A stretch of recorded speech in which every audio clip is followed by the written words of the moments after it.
It is wonderful. It is wonderful to be together, to be here with you from far away. I'm in New Hampshire today, on my way up to head up for a celebration of my dad's 90th birthday this week. I'm so happy. And today I want to wish him and all fathers out there a happy Father's Day. And I also want to wish all of us a happy solstice. I don't know about you, but I just love these long, long days. It's just so much fun to get up early in the morning, see the sunrise, and be able to stay out late and watch the fireflies. Just such a beautiful time of year. So I wish you all a happy solstice, and I hope you get a chance to enjoy it. If you are, I want to remind you that we have closed captioning available. If you, it would be helpful to you. It's either under live transcript or it might be under more. It's somewhere in your toolbar, your Zoom toolbar. Natasha, we're seeing a bunch of gray things on the screen again, so thank you for eliminating those. Natasha Davis is our Zoom tech manager. We are very grateful to have her helping us with our service today. And I am leading the service by myself. Chrissy is off for the summer, and we are so grateful for all the work she's done this year, and a well-deserved vacation and rest for Chrissy today, and Bob Rowland as well. We have many recordings today from the UUCDC choir that will be helping us in our worship service, and we are grateful to all of them who managed to get together for a party on Thursday night, and they got to sing together in the same room for the first time in 15 months. So yay to that.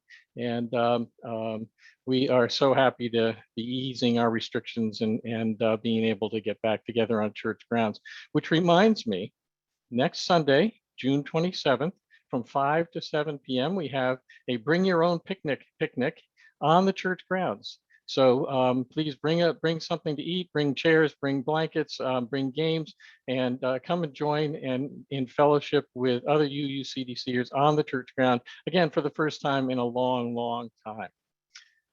Let's see, what else do I want to say? If you have a camera, please turn it on so we can see your lovely face. If your name on your screen is not your actual name, if it's the name of your device, if you know how to change your name so that we know who you are and we can identify who's here with us. Let me just see if we have any other announcements before we begin. Usually Chrissy has all these great announcements that she helps out with. So let me just check my notes. Also, if you're new to us this Sunday, go to our website, uucdc.org, and there's a button there to click for newcomers, and you can get on our mailing list and hear about what's going on in the church, in our community all summer long. Finally, I want to remind you, we do have a virtual coffee hour after the service today. Just hang on and you'll be assigned to a random breakout room so you can chat with a smaller group of people. So with that, I would like to invite us to begin our worship, and we do that by reciting our covenant together that will be on your screen shortly. Enriched by our differences and joined together in our search for meaning, we covenant with ourselves and each other to seek truth in a spirit of love, to strive for justice, and to serve others with a joyful heart. Now, if you have a chalice at home, I invite you to light it. I'm going to light my chalice here, and I say these words. May the light we now kindle inspire us to use our power to heal and not to harm, to help and not to hinder, to bless and not to curse. And now please join us as we sing our centering song led by the UUCDC Virtual Choir.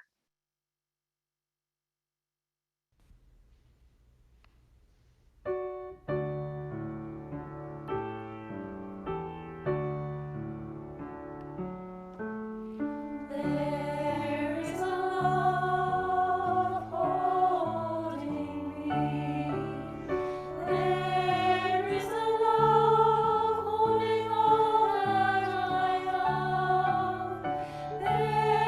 is a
We rest in the love of those around us. We rest in the love of that greater love that surrounds us and holds us no matter what. Now is the time in our service where we are invited to share the joys and the sorrows of our lives, the celebrations and the concerns, that which is lifting us up and that which is weighing us down. We do that by using the chat function. And so now I invite you, as we listen to some music, to share with us your joys or your sorrows, knowing that in sharing them, they are shared by so many others.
For all the joys and all the sorrows that are among us today, those that have been expressed in the chat and those which we hold in the silent sanctuaries of our hearts, we say, Amen and blessed be. Let us join together now in singing Spirit of Life, led by the UUCDC Virtual Choir.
There are many ways in which we share our gifts in our community.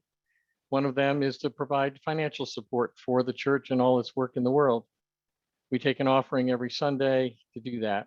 And we do that virtually using smartphones. So if you have a smartphone, you can text the amount you would like to give to the number shown on your screen. Every donation is gratefully accepted and gratefully received. Thank you for your generosity.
That was Russ Ferrara playing There Is More Love Somewhere. We thank Russ for the gift of his music.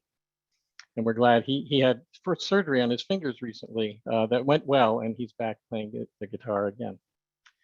So it is Father's Day, and I thought it'd be fun to watch a little video about that has kids describing their own dads, and maybe some of us can see ourselves in this video either as the father or as one of the kids. So please enjoy this video for Father's Day.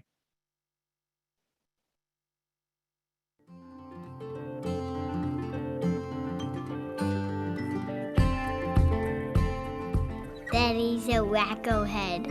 He has a beard. He has glasses on. He watches TV. My dad watches Price is Right, and I do not like it at all. He gets down to business. He works at the jail, drinks a lot of coffee. He fixes houses. He takes pictures. Gives people medicine. I have no idea. He tries to sing. Not very good. Don't tell him I said that. Every morning when we pull out of the driveway, he zooms back real fast and does a donut. I try to teach him blues, but it's a little too hard for him. He tries to joke about stuff, but it's not really funny. He chews a lot. He can lift me up even though I'm very heavy. Really, really strong. He tickles me so hard that I cry. He talks silly. And he's really crazy. He's a pretty good cook. It turns out really delicious. Sorry, Mom, but he cooks a lot better than my mom. He plays catch with me. My favorite thing to do with my dad in the world is play basketball. Candyland, to stay up late with him and play video games. I love that he lets me play on his iPad. Play golf. I like to wrestle with my dad. I like going hiking with him. We get to spend a lot of time outdoors together. He's tacos me. And usually he gives me candy. I love spending time with my dad. He's always trying to get me to do what he thinks is best for me, and he just cares a lot about me. I'm safe with him. If I get scared, I go to him and he helps me. He's been doing martial arts for a long time, so I know that he'll protect me. I feel like he always is there for me whenever I need him. He's kind and sweet. His heart is really big like this one. When we're running out of time or something, he's always like, it's okay, don't worry about it. I can always count on him to help me with stuff. He just makes me feel safe. My dad is a sidekick. He's the best. He's a really nice guy. I wouldn't like any other dad better than him. Like the best dad I ever had. Yeah, he's like my best friend.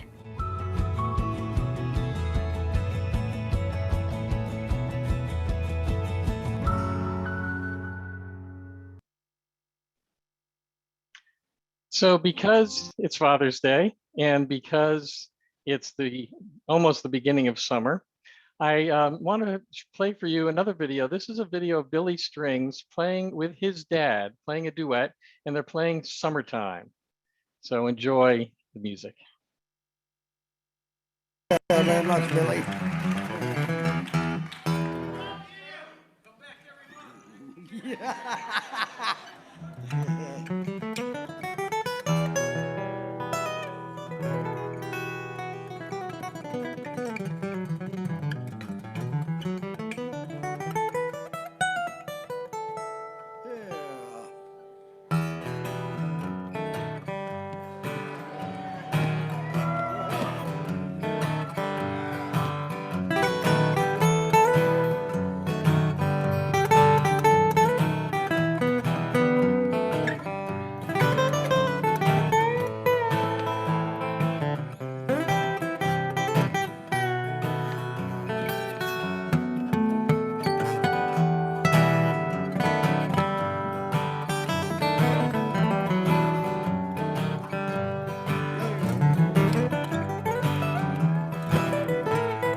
Summertime and the living is easy. Fish are jumping, hear the tick, and the cotton is high. Your pappy's rich and your mama's good looking. Yeah. Hush, little baby, honey, don't you cry. One of these mornings, you're gonna rise up singing. You're gonna spread out them wings and take to the sky. Until that day, you better hush up your crying, 'cause your mama and your daddy, honey, they standing by.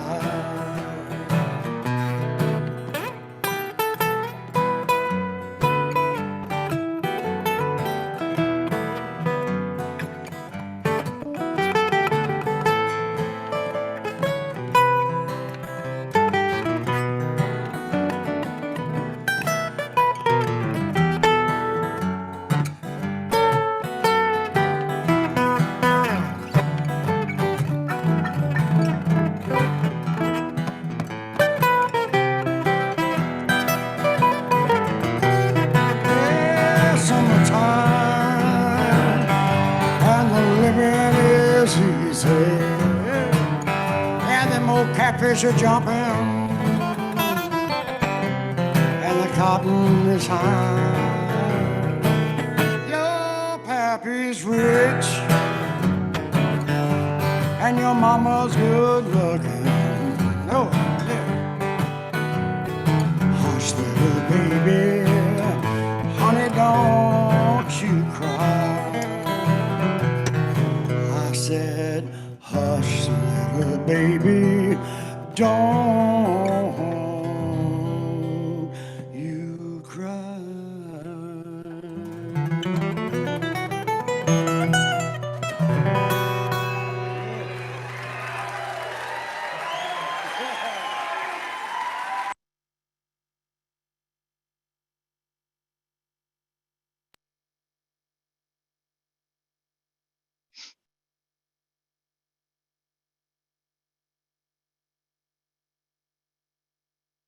I was probably 14 or 15 years old. My dad and I had retired to the basement after dinner to play a few games of ping pong. It wasn't a nightly ritual exactly, but we'd do it often enough. He and I had been playing for years, and he taught me everything he knows. I could regularly beat my best friend Steve and my older sister Nancy, but in all the years and the hundreds of games we'd played, I'd never won one off my old man. Our games had become increasingly competitive, and recently I'd come close. But every time he managed to pull some trick out of his bag and win, or I'd be on the brink of victory and just choke. And so there we were, tied at 18. We always played to 21, win by 2, and I was serving. I won the next 2 points, and I was a single point away from a monumental victory, a win of Oedipal proportions, not edible, Oedipal proportions. Then it was his serve, and he sliced a mean backhand that glanced off the edge of the table, and the score was 20-19. He served again, and the rally started. Back and forth we went until I crushed a cross-court forehand, and the ball sailed past him. Victory was mine. I let out a whoop and danced around the table as if I'd won Wimbledon. Then I ran upstairs to tell my mother I had finally beaten my father. I'm blessed that both my parents are still living, and my dad turns 90 on Wednesday. So I'm going to beg your indulgence as I offer something of a tribute to my dad today. And I'm pleased to say that my mom and dad are on this service right now with us. Hi, Mom. Hi, Dad. Because I wouldn't be here today, literally, biologically, without him, and I wouldn't be the person I am today without my dad. So first, just a bit of background. My dad was born nearly 90 years ago in Woonsocket, Rhode Island. He lost his own dad to a heart attack when he was in college. After college, business school, and a stint in the Army that he served in during the period of relative peace between Korea and Vietnam, he went to work with his father-in-law, my mother's father, as a car dealer in Poughkeepsie, New York. That's where I was born. And my dad worked in that business until he was 50, and all us kids were out of the house. To say that he disliked the car business would be like saying a fish dislikes the land, but he stuck with it for a long time to provide all the material comforts for his family, as was his responsibility as a husband and father. But once we were all safely on our way and his father-in-law was long buried, he sold that business and our family home and moved to New Hampshire to do what he'd longed to do, which was to go to law school and hang out a shingle in a small town as a solo lawyer. And that's what he did. And he had a satisfying second career until he retired some 20 years later. So since our spiritual theme this month is play, I'll tell you about some of the games and skills my father taught me. There was ping pong, of course, and how to throw and catch a baseball. He would spend hours and hours with me in our backyard, often with my best friend Steve, tossing grounders and pop flies, where we learned to keep our eye on the ball. As we got older, he'd throw the ball harder. Keep your body in front of the ball, he reminded us, as he zipped one towards our heads. And I tried to match him throw for throw, trying to sting his hand as badly as he'd stung mine with his fastball. My dad also taught me how to safely shoot all sorts of firearms, rifles, shotguns, pistols. And while I don't own any myself, I'm grateful that I'm not afraid of guns and know how to handle them safely. He gave me my own shotgun when I turned 12 and took me to shoot skeet and trap. I was terrible, but he was a crack shot, smoking the clay discs with deadly accuracy. He was pretty patient with me as my own targets flew safely by, far from danger from my errant aim. My dad taught me to play golf, and I'll never forget the day he asked me to join his regular Saturday morning foursome. He finally thought me good enough to play with his buddies. And while he didn't teach me to ski because he'd never skied as a kid himself, he made sure my siblings and I learned and got to the slopes every weekend in the wintertime. And he and my mom sent me to summer sleepaway camp for my formative years, where I learned countless other games and skills and solidified my love for the outdoors. Now, I want to pause for just a second to note my privilege, because obviously I was a child of privilege, never wanting for anything, growing up in a safe, comfortable home that was a product of my whiteness and my heritage. But it was also due in no small measure to my dad's hard work and his commitment to providing his children every advantage that he possibly could. I give credit to my dad for teaching me a love of games and sports of all kinds. I'll let you decide whether it's a good thing or not that he taught me to be as competitive as I am. How by never letting me win, he instilled in me a desire to strive to be better, better than I was, better than others were.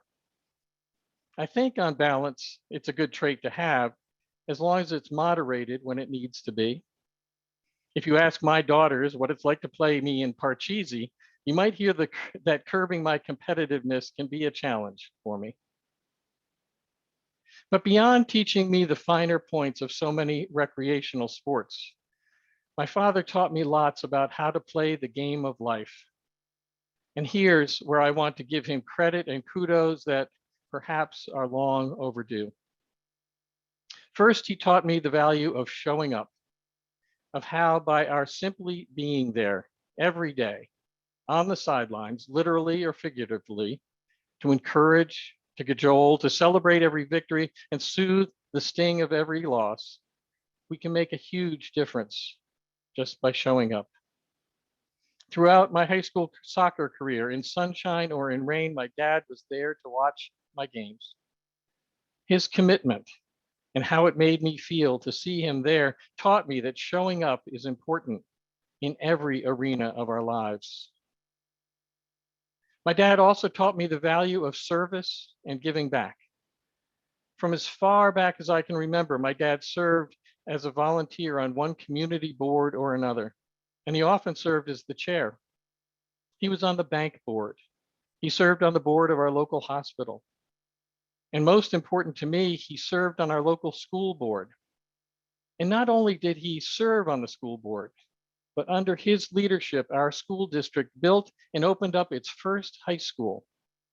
Up until then, when you graduated junior high, you either went to a private school or you were bused into the city school district, which didn't have the best reputation.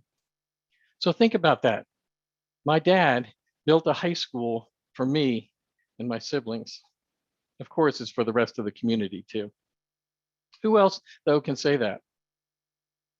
But my dad, not by anything he said, but by what he did, taught me that it's important to work to improve the community where you live.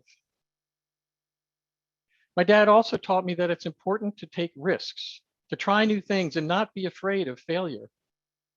I watched my dad experiment with the sleepy Chevrolet dealership he took over from my grandfather. He decided to add Mercedes-Benz to the lineup, risking the ire of his red, white, and blue General Motors franchisor by introducing a foreign car to his showroom. And that was a great success that he celebrated. Then he tried adding Winnebago RVs, and his timing was off because soon after that, the OPEC oil crisis hit and no one wanted a gas guzzling recreational vehicle. That experiment crashed and burned, but it didn't deter him from trying to expand from cars to motorcycles. The Indian brand was trying to make a comeback from its heyday in the early 20th century, and he thought he could ride that wave. But that too was a miscalculation and it failed. But my dad picked himself up, dusted himself off, and kept trying to innovate and experiment. What a great role model he was for that. My dad had two favorite expressions that I heard repeatedly as I was growing up. The first was, keep things on an even keel, which I interpreted as don't rock the boat. Now, I would say I pushed back on that one pretty hard, especially by the time I got to high school. I admit that I liked pushing his buttons and churning up the waters that he'd prefer to keep calm. Whether it was arguing with him across the dinner table about our country's involvement in the Vietnam War, or streaking a high school dance, which I did while he was a school board president, I pushed back against his even keel philosophy every chance that I could. Sorry about that, Dad. The other expression he loved was, you need to keep your options open. You need to keep your options open. I translated this to mean that I shouldn't settle or just be satisfied with what I had, but I should always be striving for something more. Whether it was intended or not, this expression created a restlessness in me that has had both its upsides and its downs. It took me a long time to realize why keeping my options open was so important to my dad. But it finally dawned on me that he was telling me that he felt trapped and he didn't want me to ever feel the same. He was working in a business that didn't appeal to him, often under the critical gaze of a domineering father-in-law who founded that business and hung on to it tenaciously, even while he was supposedly turning control over to my father. So my dad urged me to keep my options open because his felt firmly shut. Which leads me to what I consider his biggest win as a dad, on top of all those other smaller victories that I've already described. As I mentioned, just about the time he turned 50, my father sold the car business and the family home, and he did what he'd been yearning to do for decades. He went to law school and then built up a successful solo small town practice. He finally broke out of his trap and found the personal and professional contentment he'd been missing in the first half of his life. Most of you know my story and how I felt trapped in my career for so much of my life, until at age 48, I too broke out and entered the ministry. My dad showed me that it's possible to reinvent yourself at midlife, really at any time of your life. And for that, I'll be eternally grateful. As most sons tend to do, I've spent a lifetime trying to distance and differentiate myself from my dad. After all, rebellion is a son's duty, as any shrink worth their salt will tell you. But the truth is that this apple didn't fall far from the tree. And upon reflection, That's a good thing because it's a very good tree. Happy 90th birthday, Dad, and happy Father's Day. I love you.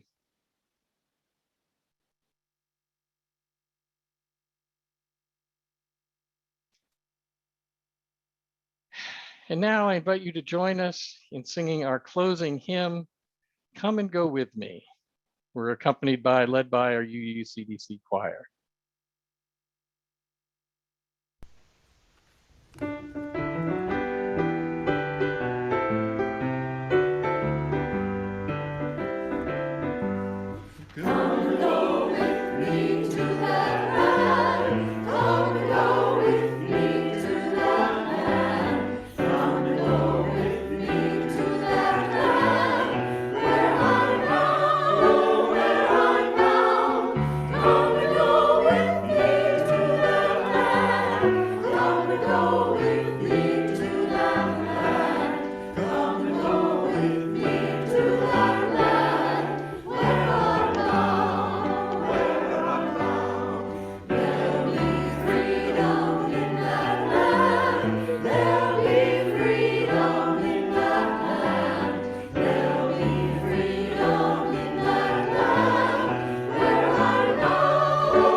If you have lit a chalice in your home, I invite you to extinguish it, and either way, join me in saying these words. Although we now extinguish our chalice flame, may we hold its warmth in our hearts in all the days ahead. So just a couple of brief announcements. First, thank you, Natasha, for running Zoom today. I appreciate that. Second, I want to remind you once again about the picnic that we're having from 5 to 7 next Sunday, June 27th. Just show up with whatever you can bring. It will be welcome. You will be welcome. You will get to see other folks from UUCDC who you maybe haven't seen in person for a long, long time. Finally, I want to mention that the Pandemic Church Task Force is going to be sending out a survey about your your comfort level in reopening in-person worship services this fall. So I encourage you, please, to respond to the survey as soon as you get it so that we have your information and data so we can do some analysis of that survey over the summer and are prepared to hopefully, if all things go well, crossing fingers, be able to be back in the sanctuary come September. So please respond to that survey when you receive it in your email. So now I invite you to unmute yourself and join with me in saying the benediction. For those who come Those here who come seeking to God, seek God, God go with God you. go with Those who come those grace and life, life, return your affection. those who come to seek a path, May your way be found, courage the courage to take a step by step. Blessed be. blessed day. Thank you, everyone. Have a wonderful day, a wonderful weekend, a wonderful summer. Summer. We'll see you soon.